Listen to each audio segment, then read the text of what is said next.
Hello, Miss Hofnagel. Utopian societies. This is a fun subject to talk about because unlike some of them, I actually get to choose where it is, what it's like, and who's on it. So I could say for a fact the president's on it, or Obama's on it, or even the presidential candidate that won. So yeah, there could be a million different people on it.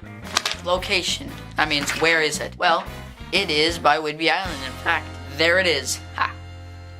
I just saved you the Google Earth search. Don't search it on Google Earth, you won't find it. The name of this place is Clodsville. Why?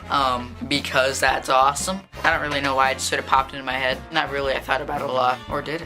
Why did I pick this place? Excellent question. I debated between somewhere on Washington, somewhere in New York, and somewhere in California, but I finally picked to have it near Whidbey Island, just, you know, be like, wait, is that island actually there? But no, seriously, don't look for it, because it might not be there, actually. So what's the place like?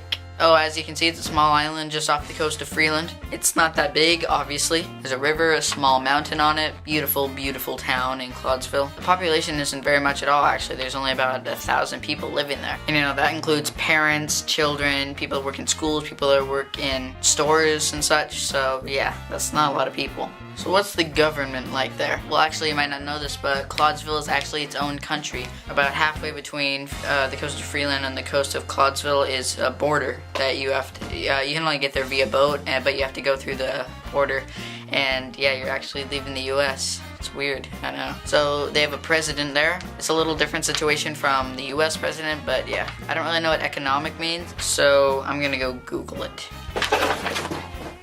So Wikipedia thinks it's something about the food. Well, every once in a while they'll get food imported from Canada, but they mainly grow their own crops there. It's a big farming community. So about the power. There's actually a scientist that lives there that invented the self-sustaining generator. It's a crank generator, and you have to crank it about once or twice a month. You have to crank it for a good 10 minutes, but after that you're set for like a month and a half. The way it works is there's a motor attached to a wheel, attached to a rod, attached to the crank, and so it powers it and it cranks the crank, which powers the generator itself. And while you leave that on, it's powering itself. And then it's also connected to a bunch of other stuff. But yeah, they don't use that much electricity. They use phone, of course they need water pressure, and the internet, so not much. Natural resources. Well, 3 renewable resources. One of them is definitely the generator. 2 is trees. There's a rare type of tree on Clodsville. Once it's chopped down, the stump itself rots and spreads out as it rots.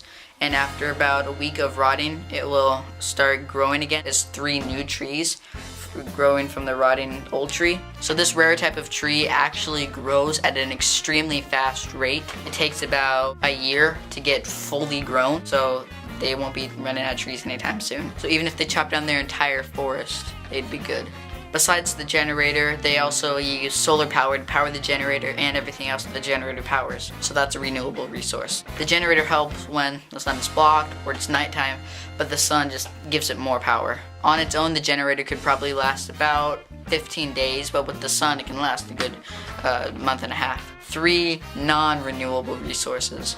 Actually, the rare type of tree that grows there, as well as sucking in carbon dioxide, it also sucks in oxygen. And so the air is actually very thin in Clodsville. So if you're there, don't breathe a lot. They don't have a lot of resources to make like metal things. So like tools, hammers, saws, screws, anything with metal is kind of a rarity. If they want large quantities, they have to order it from Canada or the US. Energy sources, well that's pretty much the sun and the generator, like I said before.